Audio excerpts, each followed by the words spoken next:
Salut à tous, donc on se retrouve pour le route sur votre téléphone. Alors qu'est-ce que c'est le route? Vous avez dans la description de la vidéo un lien sur une vidéo où je vous explique en fait très simplement qu'est-ce que c'est le route et à quoi ça sert. Donc pour ceux qui ne savent pas encore, vous allez vous regarder cette vidéo et ensuite vous repassez ici. Alors, donc pour les autres, suivez chacune des étapes à la lettre très précisément. Ne passez pas à un autre moment de la vidéo, vous risqueriez de rater une étape essentielle. Donc suivez bien toute la vidéo et chacune des étapes. Alors, on va donc commencer.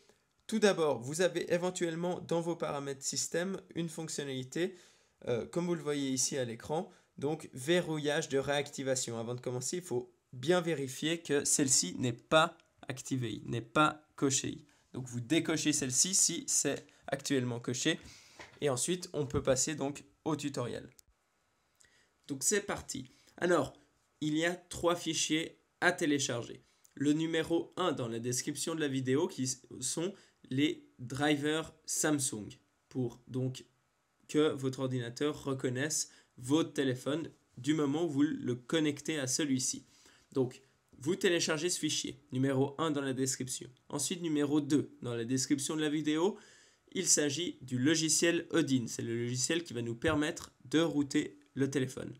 Et finalement, le numéro 3 dans la description. Alors là, il y aura plusieurs fichiers. Vous allez choisir le fichier qui correspond à votre téléphone. Alors, comment savoir? Vous allez à propos du téléphone dans vos paramètres système et vous regardez le numéro du modèle. C'est écrit donc sur le numéro du modèle, le code, si je puis dire, de votre mobile. Et vous regardez donc dans la description de la vidéo le fichier correspondant à votre modèle et vous le téléchargez. Donc s'il n'y a pas votre modèle, ça veut dire que ce n'est pas compatible, donc téléchargez rien du tout et ne faites rien. Malheureusement, vous ne pouvez pas effectuer ce tutoriel. Donc il faut bien vérifier que vous prenez le bon fichier. C'est essentiel, sinon ça risque de créer des problèmes sur votre téléphone. Voilà, donc maintenant c'est parti. Vous allez tout d'abord éteindre votre téléphone. Donc vous éteignez totalement votre téléphone et vous le laissez de côté. Maintenant, on se retrouve sur l'ordinateur. Vous avez téléchargé les 3 fichiers que je vous ai dit. Les drivers Samsung, le logiciel Odin et le fichier correspondant à votre modèle. C'est éventuellement pas le même nom qu'ici puisque vous avez éventuellement un modèle différent. Vous double-cliquez donc sur les drivers Samsung. On va les installer sur l'ordinateur. Donc, comme je vous ai dit, ça va permettre à votre ordinateur de reconnaître votre téléphone quand vous le branchez. Donc là, vous passez toutes les étapes, vous cliquez sur installer et maintenant vous patientez. Une fois que l'installation sera terminée, vous allez redémarrer votre ordinateur. Ça, c'est essentiel. Vous redémarrez votre ordinateur. Une fois que vous avez redémarré votre ordinateur, eh bien, on se retrouve ici. Donc, je ne le fais pas, évidemment. On se retrouve à nouveau sur le bureau. Vous cliquez sur Odin, vous double-cliquez, vous allez extraire en fait le contenu du document avec n'importe quel logiciel d'extraction, pardon. Ça vous donne ça. Moi, j'ai mis automatiquement sur le bureau, donc je le garde ici pour être sûr. C'est plus facile, plus organisé. Vous faites exactement pareil avec le fichier correspondant à votre téléphone. Vous extrayez le contenu du dossier. Je l'ai également mis sur le bureau. Voilà, donc là, vous gardez et c'est tout ce qu'il vous faut pour l'installation. Donc là, sous ce dossier ici, vous utilisez uniquement CF Autoroute. Tout le reste, on ne va pas l'utiliser. Voilà, et maintenant vous ouvrez Odin, le dossier Odin.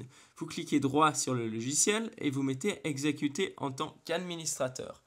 Maintenant, ça vous lance Odin, le logiciel qu'on va utiliser pour installer le root. Donc vous vérifiez que toutes les cases qui soient cochées soient les mêmes, pas une de plus, c'est essentiel. Maintenant que c'est fait, eh bien tout simplement, vous allez passer en mode download en appuyant sur le volume bas, power et le volume central de votre téléphone, vous appuyez simultanément. Ça va vous donner l'écran de gauche que vous voyez ici. Et ensuite, vous appuyez sur volume haut, et ça vous donne l'écran de droite. On est en mode download. Maintenant, vous ne touchez rien. Vous allez vous retrouver sur l'ordinateur. Et maintenant, vous allez en fait brancher votre téléphone à l'ordinateur. Et une fois que c'est fait, vous allez voir une case bleue comme il vient d'apparaître. Et c'est écrit en bas « Added ». Ça veut simplement dire que votre ordinateur a bien reconnu le téléphone. Donc ça veut dire que vous êtes prêt pour l'installation. Maintenant que c'est fait, On va utiliser le fichier correspondant à votre téléphone. Vous allez cliquer sur PDA dans le logiciel. En cliquant sur PDA, vous recherchez ce fichier. Donc je l'ai mis sur le bureau, moi. Sous CF Autoroute, vous vérifiez bien qu'à la fin c'est tar.md5. Vous double-cliquez, ça va ouvrir le fichier donc sur le logiciel. Ça va vous montrer dans cette case que tout est bon. Et une fois que c'est fait, on va pouvoir passer à l'installation. Tout simplement en cliquant sur Start, vous cliquez sur Start et vous allez voir la case en haut à gauche qui va se remplir gentiment, comme vous le voyez ici, donc en vert.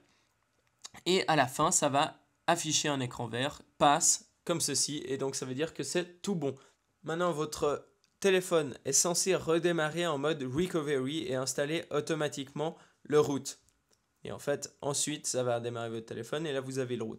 Si éventuellement, ça ne redémarre pas en recovery et que ça n'installe pas le root, eh bien, vous refaites toute la procédure une fois. Si le problème persiste, procédez de la manière suivante. Vous allez vous assurer que dans Odin, donc dans le logiciel, vous refaites donc la même procédure, mais là, vous décochez la case Auto Reboot. Donc ça va désactiver le redémarrage automatique. Et ensuite, après avoir cliqué sur Start, et donc la case affiche passe en vert, comme je vous ai dit tout à l'heure, vous retirez la batterie de votre téléphone, vous remettez ensuite la batterie dans le téléphone, et vous redémarrez à l'aide des boutons Power, Volume haut et le bouton central, le bouton Home, les 3 boutons à la fois, vous appuyez. Ça va lancer en fait le recovery et là, ça va enclencher automatiquement le processus d'installation. Comme si en fait le logiciel avait automatiquement redémarré en mode recovery. Et une fois ça fait, ça va redémarrer vos systèmes et vous allez avoir le root effectué. Donc pour vérifier ça, une fois que votre téléphone a redémarré, vous pouvez télécharger l'application Root Checker, le lien se trouve dans la description de la vidéo, pour vérifier que votre téléphone est bien routé. Voilà, c'est tout. C'était très simple. J'espère que ça a fonctionné pour vous. N'hésitez pas à mettre un j'aime et à partager, évidemment. Abonnez-vous pour d'autres tests, astuces, etc. Merci beaucoup à tous. Salut!